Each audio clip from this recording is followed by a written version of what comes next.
Really, what made me want to write a novel like A Land Remembered was the fact that no one had ever done it before.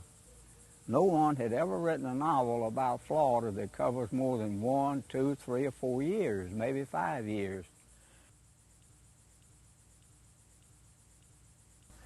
But A Land Remembered follows 3 generations of a Florida pioneer family for 110 years. And that presents a real challenge to a writer.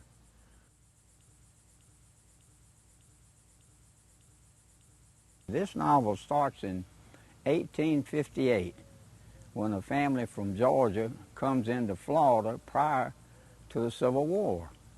But when you follow them all through that 19th century, everything changes. The way they live changes, what they eat changes, where they get their food. But I think one of the things that kept them going was their family values that those pioneer people had. They lived together, they worked together without complaint. Everyone carried their share of the load. They laughed together, they cried together, they died together. They were family units. First novel that I wrote about Florida was the one called Forever Island. And that's about an old Seminole Indian down in the Everglades and what happens to him when the land that they've lived on all their lives is taken over for development.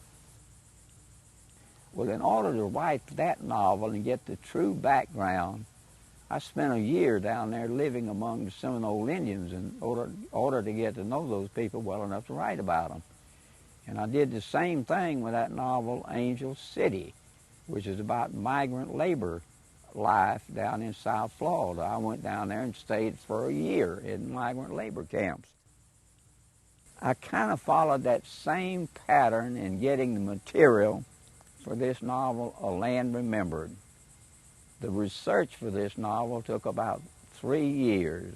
Of course, I read a lot of books about Florida, but I wasn't really interested in straight history. You know, you can get that out of a history book.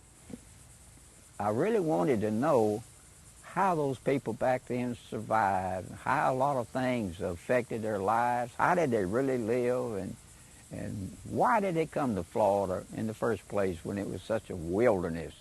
What were they looking for here? What were their hopes and what were their dreams? And so that's the sort of thing you cannot find in a history book. So most of this novel is told through memories, mostly the memories of other people. One thing that is really, in a way, pleased me about this book, you know, about a year and a half ago it was published in a 2-volume series edited down for children. It's called a student edition, and it's edited for kids in the 2nd through the 8th grade. And thus far I've received about, I would estimate, 2,000 letters from 4th grade students here in Florida who have read that children's edition and tell me how much they've learned about Florida that they never knew. The teachers say that the novel made the kids want to read. It was the first novel they'd ever read for enjoyment. And besides learning all these things that they didn't know about Florida history, Florida pioneer life, some of them, well, most of them say that it taught them one thing, too, that they had lost sight of, and that is true family values. Times back when people really lived as a family. They loved each other, they helped each other, they worked together and all that, so it evidently has made quite an impression on young children in 2 ways. Taught them a lot they didn't know about Florida history, and at the same time taught them some things about family values.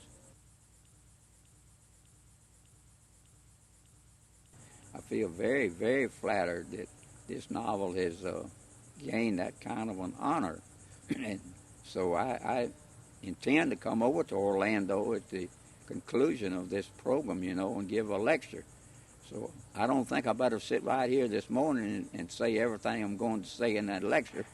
Everybody will know what I say before I even get there. But I do consider it a really, really great honor.